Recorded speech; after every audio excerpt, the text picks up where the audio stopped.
How to solve the problem of Facebook video having no sound. Firstly, open the Facebook application on your mobile device. Then select on the profile and tap on the gear icon at the top right corner to open settings and privacy. Scroll down until you see the media section. Tap on it. Now make sure that the in-app sound has been turned on. Also make sure that the videos start with sound and the stories start with sound are both turned on. If this process alone does not fix your problem, click on the settings application of your mobile device and select sound and haptics. Make sure that the volume has been turned all the way up.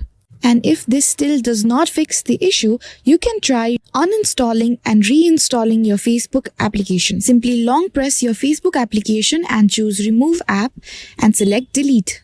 It can also be an issue of the update, so make sure you have updated your Facebook application to the latest version.